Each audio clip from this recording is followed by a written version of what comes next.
युवकों ने प्रभु से कहा,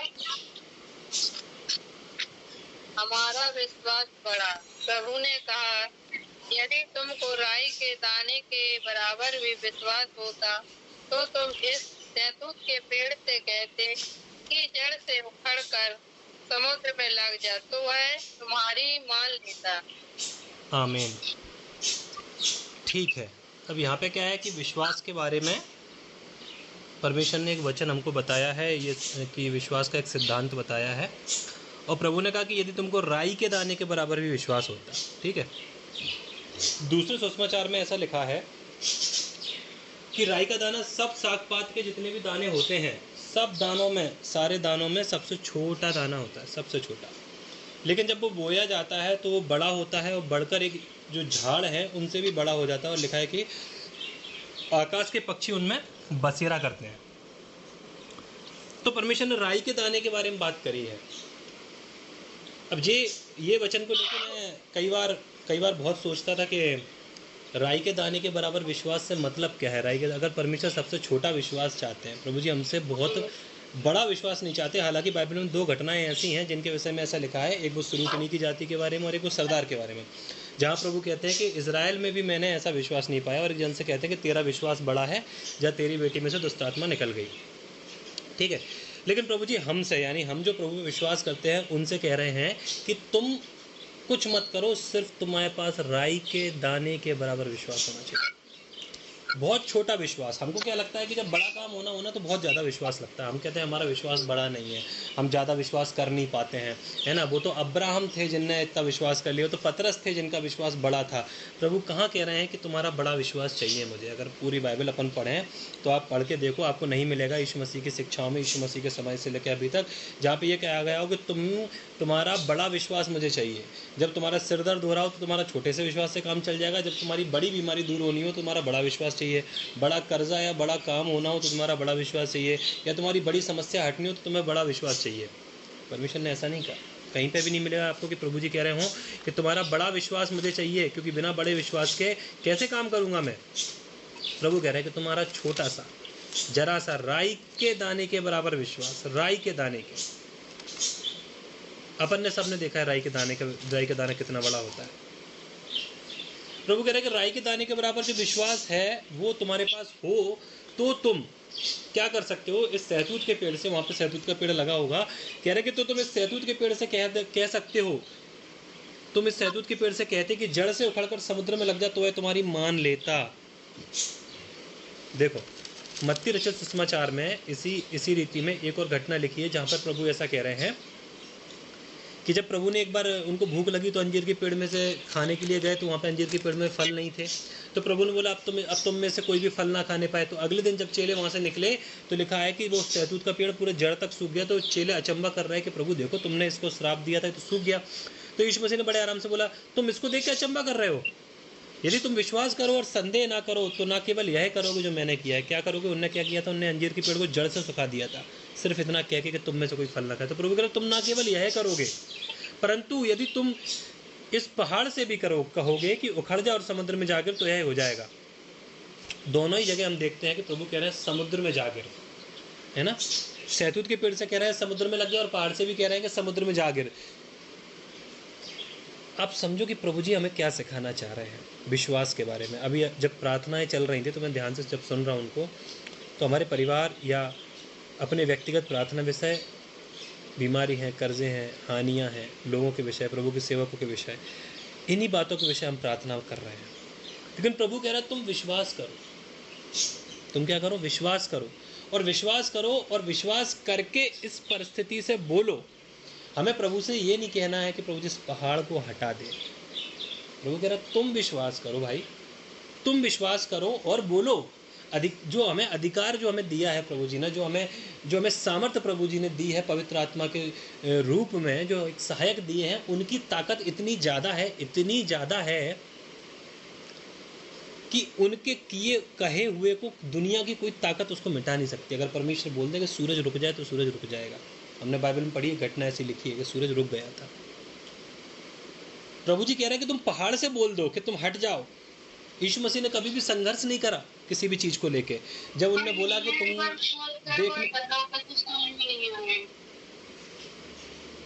तुम देखने लगो, तो वो देखने लगे। यीशु मसीह ने बोला एक जन से कि तुम्हें लगता है कि तो क्या तुम विश्वास करते हो कि मैं यह कर सकता हूँ? तो उस व्यक्ति ने बोला हाँ प्रभु जी, मैं विश्वास करता हूँ कि आप मुझे शुद्ध कर सकते हो। तो उसने बोला कि ठीक है, मैं चाहता हूँ कि तू शुद्ध हो जा। तो वो शुद्ध हो गया। यीशु मसीह ने मुर्दे से बोला कि हे मुर्दे, कि तू जाग उठ। तो वो मुर्दे जाग उठे। यीशु मसीह ने लाजर से बोला कि हे लाजर बाहर निकला। तो लाजर बाहर निकला। यीशु मसीह को कहीं अपन ने देखा संघर्ष करते हुए कि ओ यीशु के नाम में बीमारी निकल जाए, या प्रभु जी मैं प्यारे पिता में प्रार्थना करता हूँ ऐसा हो जाए, प्यारे पिता में प्रार्थना करता हूँ वैसा हो जाए। परमेश्वर ने कहीं पर संघर्ष नहीं किया। जब यीशु मसीह यहाँ से गए तो उन्होंने चेलों को भी जब पवित्र आत्मा दिया तो चेलों ने भी संघर्ष नहीं किया, उनने विश्वास किया। और जब उन्होंने विश्वास किया तो लिखा है कि जब वो सुंदर नामक फाटक के पास फाटक से जा रहे थे और वहाँ पे एक व्यक्ति बैठा था जो 39 साल का था, लंगड़ा था जन्म से। तो उसने चेलों से, पतरस और यूहन्ना से बोला कि भाई मुझे कुछ दे दो। तो उन्होंने बोला भैया सोना चांदी हमारे पास नहीं है, पर जो है वो मैं तुम्हें देता हूँ। तो उनके पास क्या था? उनके पास पवित्र आत्मा थी, उनके पास प्रभु यीशु मसीह की सामर्थ थी। और उन्होंने बिना संघर्ष करे उससे बोला कि यीशु मसीह नासरी के नाम में अपने पैरों पर खड़ा हो गया और चल फिर। और उसका हाथ पकड़ के जैसे उसे उठाया, वो खड़ा हो गया और चलने फिरने लगा, उछलने कूदने लग गया। तब सब लोग अचंबा करने लग गए। सोचने वाली बात यह है कि प्रभु जो हमसे कह रहे हैं कि तुम विश्वास करो, तुम्हें कोई बहुत बड़ा विश्वास नहीं करना, तुम्हें कोई बहुत बड़ी फास्टिंग करके या बहुत बड़ा ऐसा कुछ करके या बहुत काम करके तुम्हें अपने आप को मन को पक्का करके ऐसा कुछ नहीं करना है। तुम्हें बस विश्वास करना है। और विश्वास के साथ तुम्हें संदेह नहीं करना है। क्या नहीं करना है? क्योंकि हमारी दिक्कत ये है कि हम विश्वास तो कर लेते हैं, पर हम संदेह, उसके साथ शक जरूर हमारे पास रहता है कि अरे अगर नहीं हुआ तो, अरे अगर ऐसा हो गया तो, अरे अगर वैसा हो गया तो। आपको मालूम है प्रभु के एक सेवक है जो अभी अक्टूबर में उज्जैन में आ रहे हैं, वो उन्हें कहा जाता है विश्वास का प्रेरित, अपोस्टल ऑफ फेथ कहा जाता है उन्हें। विश्व के जो परमेश्वर के अद्भुत सेवक जो परमेश्वर ने रखे उनमें से एक है वो अभी अक्टूबर में उज्जैन में आ रहे हैं। यहीं जिस चर्च में मैं जाता हूँ उसके फाउंडर है वो, हैं पीजी वर्गीस अंकल नाम है। बताते हैं कि उनके बारे में कि आपको अगर मालूम हो कि ट्रेन जो स्टेशन छोड़ दे, ट्रेन वापस नहीं आती। एक बार ट्रेन स्टेशन छोड़ दे तो वापस नहीं आती, बीच में कहीं आउटर पर खड़ी रहेगी पर वापस नहीं आती। और ये तो उनके साथ परमेश्वर के महान कामों में से एक छोटी सी घटना है जो उनके किताब में लिखी है, विश्वास की कुंजी नामक किताब में, कि वो स्टेशन पे गए और उनकी ट्रेन छूट गई और उन्हें किसी काम से जाना था। उन्होंने कहा नहीं प्रभु, मैंने तो विश्वास किया है, मैं तो इसी ट्रेन से जाऊंगा जो ट्रेन छूट गई।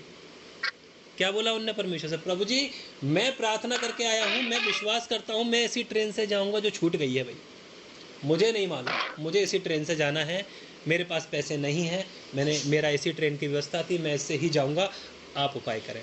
उनने प्रार्थना करके वहीं बैठ गए और उनने विश्वास किया, संदेह नहीं करा। देखो शक की बात है, विश्वास की बात नहीं है, बात है शक की। तो जब उनने प्रार्थना करके वहाँ बैठ गए, उनने पूरा विश्वास किया। आपको बताया 10 मिनट बाद, 10 मिनट में ट्रेन कहाँ किलोमीटरों आगे निकल जाती, बहुत किलोमीटर। 10 मिनट बाद ट्रेन उल्टी चलती हुई वापस आई और स्टेशन पर रुकी, वो बैठे, फिर ट्रेन चली गई। ट्रेन वापस नहीं आती। ये तो एक छोटी सी घटना है, ऐसी कई घटनाएं हैं, न केवल उनके जीवन की, कईयों के जीवन की। एक बार जब मेरा पेट खराब हुआ बहुत भयंकर, और हुआ ऐसा था कि मैंने बड़े अपने मन से सब्जी बनाई कि आज तो सब्जी मैं बनाऊंगा, आलू की सब्जी। इंदौर में रहता था तो आलू टमाटर की बहुत बढ़िया मसाला पीस के बढ़िया तीखी सी सब्जी बनाई, जैसी मुझे पसंद है वैसी सब्जी बनाई हमने। सब्जी बनाई और मेरा पेट खराब हो गया। अब पेट खराब हो गया तो सब्जी नहीं खा सकते, इतनी तीखी और इतनी चटपटी और मसालेदार सब्जी खा ही नहीं सकते। अब मेरा दिमाग खराब कि क्या करें। तो मैंने परमेश्वर से कहा प्रभु जी आप चंगा कर सकते हैं, मैं विश्वास करता हूँ आप चंगा कर सकते हैं। और प्रार्थना करके मैंने विश्वास कर लिया कि मैं चंगा हो गया हूँ। समझना, मैंने विश्वास कर लिया कि मैं चंगा हो गया हूँ। अब विश्वास कर लेने के बाद विश्वास की पुष्टि होती है काम से, है ना। हमने विश्वास किया और विश्वास कर्म बिना अधूरा है, तो मुझे कर्म भी करना था। तो मैंने विश्वास किया प्रभु जी आपने मुझे चंगा कर दिया है। इस विश्वास के साथ मैंने वही सब्जी जो इतनी तीखी वीखी थी, जो नुकसान करती 100%, वो सब्जी रखी थाली में, भरी मनमाफिक और अपने हिसाब से खाई पेट भर के। और आपको पता है बिल्कुल भी इफेक्ट, बिल्कुल भी कोई दिक्कत नहीं हुई। ये परमेश्वर का अनुग्रह है। एक बार जब मुझे वायरल हुआ, अभी की बात है कुछ महीनों पहले की, वायरल हुआ और वायरल होने के बाद मैंने 2 दिन तक दवाई खाई। तीसरे या शायद दूसरे दिन ही मुझे चिढ़ आ गई कि प्रभु जी मैं दवाई क्यों खाऊं। मतलब खा सकते हैं, ऐसी बुराई नहीं है, लेकिन मुझे अपने आप में चिढ़ आ गई। पवित्र आत्मा ने मेरे मन में डाला कि तुम दवाई प्रार्थना क्यों नहीं करते? तो मैंने प्रार्थना में, प्रभु जी मैं दवाई क्यों खाऊं, आप मुझे चंगा करने वाले परमेश्वर हो। अगले दिन सुबह जब मुझे बुखार था, मैंने कहा प्रभु जी मैं बिना दवाई खाए जा रहा हूँ, मैं विश्वास कर रहा हूँ, आपने मुझे चंगा कर दिया। मेरे शरीर में हरारत थी, लेकिन मैंने कहा प्रभु जी आपने मुझे चंगा कर दिया, मैं विश्वास करता हूँ। इस विश्वास के साथ बिना दवाई लिए हुए, दवाई घर पे छोड़ी, मैंने नहीं खाई और हॉस्पिटल चला गया और हॉस्पिटल में दिन भर काम किया, और जब तक घर वापस आया, मैं आपको बताऊं, कंप्लीट 100% बुखार खत्म। प्रभु कह रहे तुम्हें विश्वास करना है, शक नहीं करना है। विश्वास तो अपन कर लेते हैं, यीशु मसीह के नाम में मेरा थायराइड जाए, यीशु मसीह के नाम में फलाना काम बन जाए, हमने विश्वास कर लिया। लेकिन जब लहरें उछलती हैं ना, हम पानी पे चलने तो लगते हैं, लेकिन जब लहरें उछलती हैं और हवा आती है और हमसे टकराती है और हम ऊपर नीचे होते हैं, तो हम डर जाते हैं और वहीं हम डूब जाते हैं। क्या हम विश्वास के साथ शक मिला रहे हैं क्या? ये वचन ने, सिर्फ इसी वचन ने मुझे कई दिनों तक परेशान करा कि प्रभु राई के दाने के बराबर विश्वास से क्या मतलब है, क्यों राई के दाने के बराबर ही? इस वचन ने मुझे इतने दिनों तक परेशान करा, मैं समझ ही नहीं पा रहा था कि ये परमेश्वर इसमें कहना क्या चाह रहा है, जबकि इतना सीधा लिखा है, लेकिन ये समझ में नहीं आ रहा।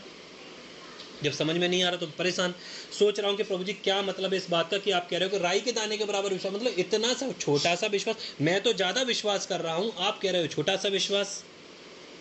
हम लोग क्या करते हैं, ज़्यादा विश्वास करते हैं, करते हैं कि नहीं करते हैं? हम लोग अभी अपनी परिस्थितियों को जब सोचते हैं तो ज़्यादा विश्वास करते हैं, बहुत ज़्यादा विश्वास करते हैं।